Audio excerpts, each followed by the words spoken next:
रामपुर गांव में भोला नाम का किसान रहता था। भोला नाम से ही नहीं, सच में ही भोला था। वो ईमानदारी और मेहनत से अपना पेट पालना जानता था। भोला एक लालची और घमंडी जमींदार के खेत में किसानी किया करता था और किसानी करके ही भोला अपना पेट पालता था। एक दिन भोला रामपाल के खेत में किसानी कर रहा था। किसानी करते करते उसकी तबीयत खराब हो जाती है। वह आराम करने के लिए बैठ जाता है। तभी वहाँ पर वह लालची जमींदार आ जाता है और वह भोला को लात मार के गिरा देता है। नालायक गरीब, तेरी इतनी हिम्मत कैसे हुई? तू मेरा काम बीच में रोकर आराम करने लगा। मैं तुझे काम के पैसे देता हूँ, नहीं कि आराम करने के। माफ कर दो मालिक, थोड़ी तबीयत खराब लग रही थी तो थोड़ा आराम करने बैठ गया था। और मालिक, आपका सारा काम करके ही जाऊंगा। तेरी तबीयत खराब है, इससे मुझे कोई लेना देना नहीं, समझा? मेरा काम समय से हो जाना चाहिए। ठीक है मालिक, तू शाम को मिल, तुझे मैं शाम को बताता हूँ काम छोड़ के आराम करने का क्या नतीजा होता है। मालिक, मुझे माफ कर दीजिए मालिक, मैं आगे से ऐसा नहीं करूँगा। भोला बहुत ही डर जाता है।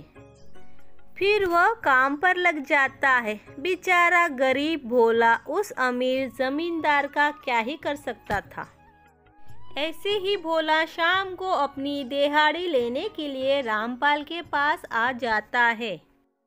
मालिक, मेरी आज की दिहाड़ी दीजिए ना। कौन सी दिहाड़ी दे तुझे? दिन भर तो आराम करता रहता है और तू उम्मीद करता है मैं तुझे दिहाड़ी भी दूँ? भूल जा आज की दिहाड़ी, समझा? आज तुमने बिल्कुल भी काम नहीं किया है। मालिक, आपने जो काम दिया था ना, वो काम मैं खत्म कर कर आया हूँ मालिक, और आपका काम तो पूरा हो चुका है ना मालिक, तो आप मुझे दिहाड़ी क्यों नहीं दे रहे हैं? मैं तुझे कोई दिहाड़ी नहीं दूंगा। कोई बात नहीं मालिक, मैं चलता हूँ। फिर भोला उदास होकर अपने घर चला जाता है। भोला की पत्नी शांति उससे कहती है, आ गए आप, चलिए हाथ मुंह धो लीजिए, मैं आपके लिए खाना लगा देती हूँ। अरे पूनम, तुम एक काम करो, तुम खाना खा लो। मैं आज खाना नहीं खाऊंगा, मेरा बिल्कुल भी मन नहीं है। क्या बात है जी, सब ठीक है ना? आपका चेहरा देखकर लग रहा है जरूर कुछ हुआ है। अरे कुछ नहीं हुआ है, तुम ज्यादा मत सोचो। और हाँ, आज की दिहाड़ी मालिक ने नहीं दी है। उन्होंने कहा है कि आज की दिहाड़ी किसी और दिन देंगे जोड़कर। घर पर राशन भी नहीं है और थोड़ा सब्जियां भी लानी पड़ेंगी। अरे वो घर पर राशन नहीं था और थोड़ी सब्जी भी लानी थी। अगली सुबह भोला रामपाल के खेत में किसानी करने जाता है।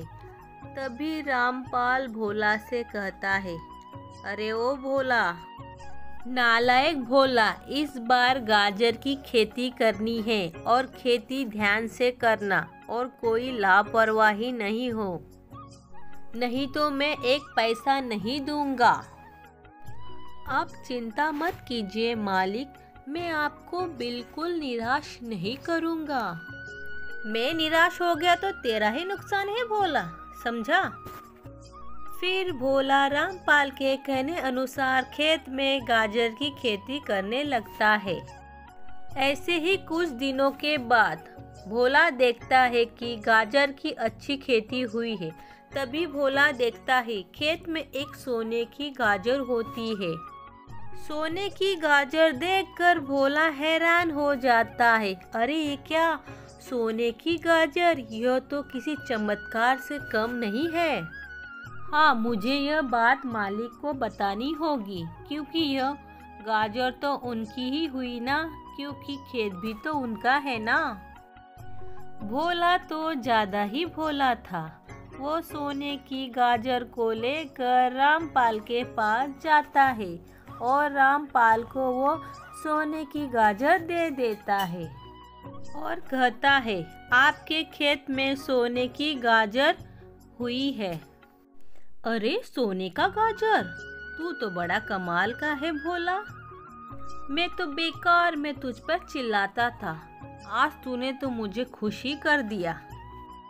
फिर रामपाल सोने की गाजर को अपने तिजोरी में रख देता है। ऐसे ही कुछ दिन बीत जाते हैं। फिर एक दिन भोला को सोने की गाजर दिखाई देती है। फिर वह गाजर जमींदार को दे देता है और कहता है, मालिक आज मुझे फिर से आपके खेत में सोने की गाजर मिली है। यह लीजिए आपकी अमानत। मुझे कुछ समझ में नहीं आ रहा है भोला कि मेरे खेत में सोने का गाजर कहाँ से आ रहा है। एक बात बता, तू कैसे खेती करता है? कोई जादू टोना तो नहीं करता है? आप कैसी बात कर रहे हैं मालिक? जादू टोना मैं कैसे कर सकता हूँ? मैं एक आम इंसान हूँ मालिक। मैं कोई चमत्कारी आदमी होता तो मैं आपके यहाँ पे नौकरी थोड़ी करता, ना ही गरीबी में जीवन व्यतीत करता। बात तो सही कह रहा है तू। ये ले 1000 रुपये, तूने मुझे आज बहुत खुश किया है भोला, इसलिए मैं खुशी खुशी तुम्हें 1000 रुपये दे रहा हूँ भोला। भोला बहुत ही ज्यादा खुश हो जाता है और वो अपने घर आ जाता है और अपनी पत्नी को सब बात बता देता है। सच में आप तो सच में भोला भंडारी हो। अरे आपकी जगह कोई दूसरा आदमी होता तो वो सोने की गाजर मालिक को देने की वजह अपने पास ही रख लेता और मालिक को क्या पता चलता कि उनके खेत में सोने का गाजर हुआ है। तुम्हारी बात एकदम ठीक है पूनम, पर मुझे बेईमानी के पैसे नहीं चाहिए। मैं ईमानदारी और मेहनत पर ही भरोसा करता हूँ और मैं बेईमानी करके कभी आगे नहीं बढ़ना चाहता हूँ। मेहनत और अपनी ईमानदारी से अपने परिवार को चलाना चाहता हूँ। चलिए ठीक है, कोई बात नहीं, आप आपकी जगह पे ठीक हो। वैसे कुछ भी हो, आपका मालिक तो बहुत ही लालची है और भगवान लालची इंसान के साथ ही चमत्कार करते हैं। ऐसा नहीं सोचते पूनम, भगवान ने भी हमारे लिए कुछ ऐसा सोच कर रखा होगा। भगवान के ऊपर भरोसा रखो, आज नहीं तो कल वो हमारी मदद जरूर करेंगे। वो हमारी मदद करने के लिए किसी न किसी रूप में जरूर आएंगे। ऐसे ही अगले दिन भोला जमींदार के खेत में खेती कर रहा था। इस बार भी रामपाल को सोने की गाजर मिलने की उम्मीद थी, लेकिन भोला बस रामपाल के पास दिहाड़ी लेने गया था। अरे भोला, आज तू सोने का गाजर नहीं लाया? अरे मालिक, आज खेत में सोने की गाजर मिलता तो मैं ज़रूर आपके पास लेकर आता, पर आज तो मुझे सोने की गाजर मिली ही नहीं।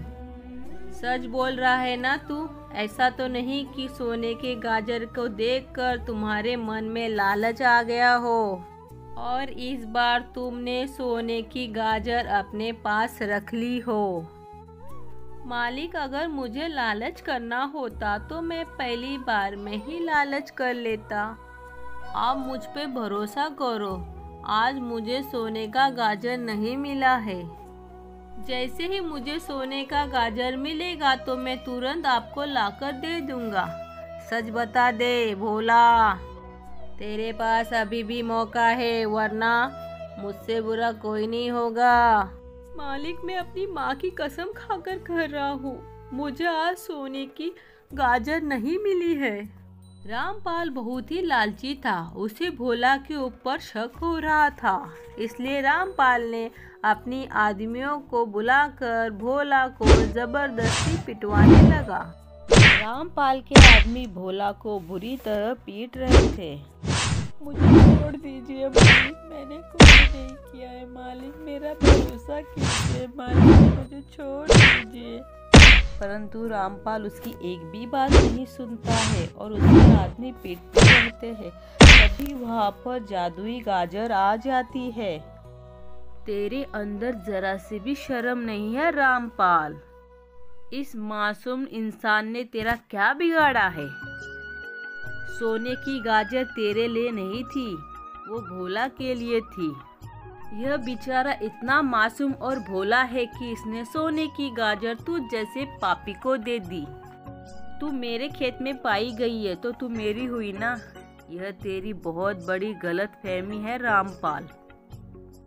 मुझे सिर्फ भोला की मदद के लिए भेजा गया है, क्योंकि तुम भोला के ऊपर बहुत ज़्यादा अत्याचार करते थे।